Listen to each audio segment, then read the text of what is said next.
बांग्लादेश की पूर्व पीएम शेख हसीना की मुश्किलें अब बहुत ज्यादा बढ़ गई हैं और अब ऐसा लग रहा है कि जिहादी मोहम्मद यूनुस ने कट्टरता की धुर विरोधी शेख हसीना को फंसाने की पूरी स्ट्रेटेजी तैयार कर ली है। इसमें बांग्लादेश की कट्टर इस्लामी सरकार, कोर्ट और तमाम जांच एजेंसियां भी शामिल हैं। जरा सोचिए, अचानक से बुधवार को बांग्लादेश में एक ऑडियो लीक होता है और यह दावा किया जाता है कि इस ऑडियो में देश की पूर्व पीएम शेख हसीना प्रदर्शनकारियों पर खुलेआम गोली चलाने का आदेश देती है और कहती हैं कि जहां भी प्रदर्शनकारी हिंसा कर रहे हैं उसे देखते ही गोली मार दो। इस वायरल ऑडियो ने पूरे बांग्लादेश में हड़कंप मचा दिया। फिर यूनुस सरकार की ओर से भारत को गिदड़ भभकी दी जाती है कि शेख हसीना को बांग्लादेश को सौंप दिया जाए, क्योंकि अब बात बर्दाश्त से बाहर हो गई है।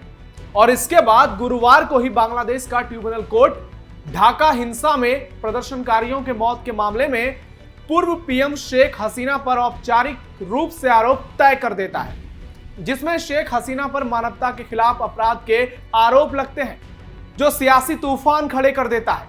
इसी बीच शेख हसीना की पार्टी आवामी लीग ने बड़ा दावा कर दिया है और कहा है कि वायरल ऑडियो शेख हसीना का नहीं है, बल्कि ये आर्टिफिशियल इंटेलिजेंस की मदद से तैयार किया गया है और इसके तहत शेख हसीना को साजिश के जरिए फंसाया जा रहा है।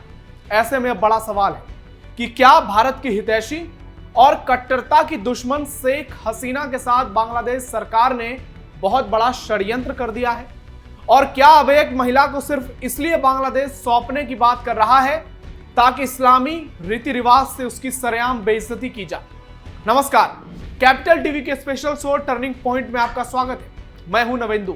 आज के टर्निंग पॉइंट में आपको शेख हसीना और उनके साथ हो रही बड़ी इस्लामिक साजिश की पूरी दास्तान बताएंगे। वीडियो बहुत इंटरेस्टिंग होने वाली है, लास्ट तक जुड़े रहिएगा। बांग्लादेश में पूर्व पीएम पर नया बवाल शुरू। शेख हसीना के वायरल ऑडियो से आया तूफान। जिहादी यूनुस ने भारत को दी गीदड़ भभकी। क्या बड़ी साजिश की शिकार हो जाएंगी शेख हसीना? बांग्लादेश की पूर्व पीएम और आवामी लीग की मुखिया शेख हसीना का एक ऑडियो अचानक से लीक हुआ, जिसमें वो प्रदर्शनकारियों को पकड़ो और गोली मारो का आदेश देती हुई सुनाई दे रही हैं। यह ऑडियो बांग्लादेश में पिछले साल हुए विरोध प्रदर्शन से जुड़ा है, जिसमें करीब 1500 लोग मारे गए थे। इन्हें लोग नहीं, इन्हें जिहादी हिंसक लोग बोली। इस ऑडियो को शेख हसीना के खिलाफ चल रहे मानवता के खिलाफ अपराधों के मुकदमे में अहम सबूत बना दिया गया। बांग्लादेश में पिछले साल हुए सरकार विरोधी प्रदर्शन में लगभग 1500 लोग प्रदर्शनकारियों की जान गई थी। इसमें ज्यादातर वो जिहादी शामिल थे जो सुरक्षा बलों की जवाबी कार्रवाई में मारे गए थे। इसके बाद विरोध प्रदर्शन ने इतना भयानक रूप ले लिया था कि 15 सालों से बांग्लादेश की सत्ता पर काबिज तत्कालीन पीएम शेख हसीना को देश छोड़कर भागना पड़ा, भारत में आकर शरण लेनी पड़ी। और अब बीबीसी की ओर से एक ऑडियो जारी किया गया है, जिसमें शेख हसीना प्रदर्शनकारियों पर घातक कार्रवाई करने का आदेश देती नजर आ रही हैं। कहा जा रहा है कि हसीना के साथ इस बातचीत में बांग्लादेश सेना के कुछ बड़े ऑफिसर शामिल हैं और इसके बाद तो बवाल ही मच गया। पूर्व पीएम शेख हसीना के खिलाफ आरोप तय। मीडिया में आई खबरों के मुताबिक अंतर्राष्ट्रीय अपराध न्यायाधिकरण यानी आईसीटी ने पूर्व पीएम शेख हसीना, पूर्व गृह मंत्री असदुज्मा खान और पूर्व पुलिस महानिरीक्षक अब्दुल्ला अल मामून के खिलाफ पिछले साल जुलाई अगस्त में सो कॉल्ड छात्रों की अगुवाई वाले विरोध प्रदर्शन को दबाव के प्रयासों के मानवता के विरुद्ध अपराध का मुकदमा चलाने का आदेश दे दिया। खबरों के मुताबिक पुलिस महानिरीक्षक अब्दुल्ला अल मामून ने अपना अपराध भी स्वीकार कर लिया है और मामले में सरकारी गवाह बनने के लिए याचिका भी दायर कर दी। खबर के मुताबिक इस वक्त तीनों आरोपियों में से केवल मामून जेल में है। बाकी दो आरोपी शेख हसीना और पूर्व गृह मंत्री खान की अनुपस्थिति में ही मुकदमा चलाया जाएगा। यानी मकसद सिर्फ एक है कि शेख हसीना को गुनहगार साबित करना है, उन्हें फांसी देनी है और जो लोग बांग्लादेश में शांति चाहते हैं, हिंदू मुसलमान का झगड़ा नहीं चाहते हैं, उन्हें यह संदेश देना है कि बांग्लादेश कट्टर इस्लामी विचारधारा पर ही आगे बढ़ेगा। बांग्लादेश की भारत से शेख हसीना की मांग। बांग्लादेश सरकार के मुख्य सलाहकार जिहादी मोहम्मद यूनुस की अगुवाई वाली बांग्लादेश की अंतरिम सरकार ने बुधवार को भारत से शेख हसीना के प्रत्यर्पण अनुरोध से निपटने में विवेक और नैतिकता का ध्यान रखने का आग्रह किया। आपको बता दें कि बांग्लादेश ने पिछले साल दिसंबर में ही भारत को एक पत्र लिखकर हसीना के प्रत्यर्पण की गुजारिश की थी। हालांकि भारत ने औपचारिक तौर पर पत्र मिलने की पुष्टि जरूर की थी, लेकिन सरकार की ओर से इस पर कोई टिप्पणी सामने नहीं आई थी। यूनुस के प्रेस सचिव शफीकुल आलम ने सोशल मीडिया पर एक बयान में कहा, लंबे समय से भारत शेख हसीना के प्रत्यर्पण के लिए बांग्लादेश के लीगल रिक्वेस्ट को मानने से इनकार कर रहा है, लेकिन अब हमें इनकार मंजूर नहीं। आलम का कहना है कि भारत अब किसी ऐसे व्यक्ति का बचाव नहीं कर सकता जिस पर मानवता के विरुद्ध अपराधों का विश्वसनीय आरोप है। कोई भी क्षेत्रीय मित्रता, कोई भी रणनीतिक गणना, कोई भी राजनीतिक विरासत नागरिकों की जानबूझकर हत्या को माफ या छिपा नहीं सकती। अरे जिहादियों, तुम किसको धमकी दे रहे हो? उस भारत को जो तुम्हारे माता पिता समान है, जिसने तुम्हें जन्म दिया है। खैर, इनकी गिदड़ भपकी से कुछ होने वाला नहीं है, लेकिन इन जिहादियों ने नापाक सीक्रेट प्लान तैयार कर लिया है ताकि शेख हसीना की कहानी ही खत्म कर दी जाए। बांग्लादेश में जो विकास का दौर शुरू हुआ था उसे पूरी तरह से मिट्टी में मिला दिया जाए और बांग्लादेश को एक बार फिर से जिहाद की राह पर ठीक उसी तरह से आगे बढ़ा दिया जाए जैसे मुनीर और शहबाज ने पाकिस्तान को बढ़ाया है।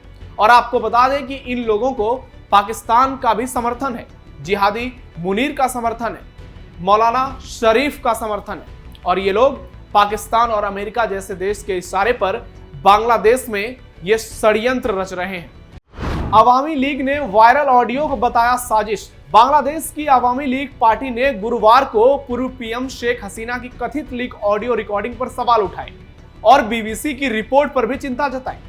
अवामी लीग पार्टी ने वायरल ऑडियो को झूठा और विकृत बताया है, जिसमें शेख हसीना को लेकर दावे किए जा रहे हैं। अवामी लीग ने गहरी चिंता व्यक्त की है और कहा है कि प्रधानमंत्री बंग बंधु की पुत्री और अवामी लीग अध्यक्ष शेख हसीना से जुड़ी झूठी और तोड़ मरोड़कर पेश की गई रिपोर्ट का बीबीसी ने जो किया है वो दुर्भाग्यपूर्ण, अप्रत्याशित और अकल्पनीय है। पार्टी ने रिपोर्ट को केवल एक निराधार 18 सेकेंड के तथाकथित ऑडियो क्लिप पर आधारित बताया और यहां बीबीसी पर भी सवाल उठ रहे हैं। बीबीसी के रवैये पर भी सवाल उठ रहा है और हर ओर सोशल मीडिया पर लोग बीबीसी की आलोचना भी कर रहे हैं। शेख हसीना आखिर हैं कहां, भारत या लंदन? बांग्लादेश में तख्ता पलट के बाद 5 अगस्त 2024 को पूर्व पीएम शेख हसीना वहां से भागकर दिल्ली आई थी। इसके बाद वो गाजियाबाद में शॉपिंग करती दिखी, ऐसा दावा किया गया था, लेकिन उसके बाद से उन्हें लेकर कोई खबर सामने नहीं आई। कोई दावा कर रहा है कि वो भारत में है तो कोई कह रहा है कि लंदन, लेकिन बांग्लादेश का कहना है कि वो भारत में ही है और भारत सरकार उसे शरण दे रही है। नवंबर 2024 में बांग्लादेश में शेख हसीना के खिलाफ अरेस्ट वारंट जारी किया गया था। उनकी गिरफ्तारी की कोशिशें की गई थी और 18 नवंबर तक हर हाल में उन्हें कोर्ट में पेश होने का आदेश दिया गया था, लेकिन ऐसा कुछ हुआ नहीं। फिर बांग्लादेश सरकार ने भारत से हसीना को सौंपने की अपील की, लेकिन अब तक ऐसा नहीं हुआ है। मई महीने के आखिरी सप्ताह में शेख हसीना ने अपने सोशल मीडिया साइट फेसबुक के जरिए एक पोस्ट कर हर किसी को चौंका दिया। उन्होंने पोस्ट के जरिए आरोप लगाया कि अंतरिम सरकार के प्रमुख मोहम्मद यूनुस आतंकवादियों की मदद से सरकार चला रहे हैं। वो अपनी घटिया मकसद को लेकर बांग्लादेश के भविष्य के साथ खिलवाड़ कर रहे हैं। शेख हसीना ने कहा कि यूनुस बांग्लादेश को अमेरिका को बेच रहे हैं, वो आतंकियों के नेता हैं, वो पाकिस्तान से मिले हैं, वो मुनीर और शहबाज से मिले हैं। जिसके बाद से जिहादी यूनुस बिलबिला गया। उसे समझ नहीं आया कि इसका काउंटर कैसे किया जाए, लेकिन शेख हसीना चूंकि उसकी पहुंच से इतनी दूर थी कि उसे कुछ समझ ही नहीं आया। भारत के साथ शेख हसीना के शानदार रिश्ते। शेख हसीना के शासनकाल के दौरान भारत और बांग्लादेश के बीच के संबंध बेहद शानदार रहे।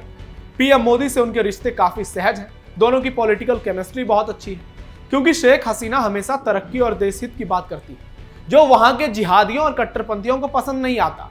यूनुस और इसके गुरु अमेरिका को पसंद नहीं आता। शेख हसीना के शासन में न सिर्फ सरहद पर स्थिति सामान्य थी, बल्कि बांग्लादेश भी तरक्की की राह पर चल पड़ा था। लेकिन कट्टरता के खिलाफ उनके एक्शन ने उन्हें जिहादियों का दुश्मन बना दिया और आज बांग्लादेशी उनके जान के दुश्मन बन गए।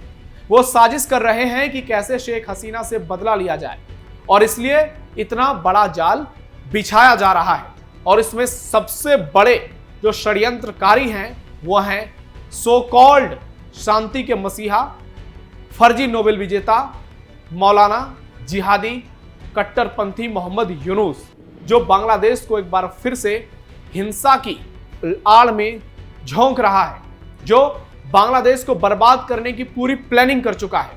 और ऐसे में वो अब शेख हसीना के खिलाफ बड़ी साजिश को अंजाम दे रहा है। इसके लिए कोर्ट का सहारा ले रहा है, एजेंसियों का सहारा ले रहा है और बांग्लादेश में लोकतंत्र का गला घोंट रहा है। तो आज के लिए टर्निंग पॉइंट में इतना ही। इस खबर पर आपकी क्या राय है? आप कमेंट बॉक्स में अपना फीडबैक दीजिए। सावधान रहिए, अलर्ट रहिए और अपने आसपास पैनी नजर रखिए। धन्यवाद।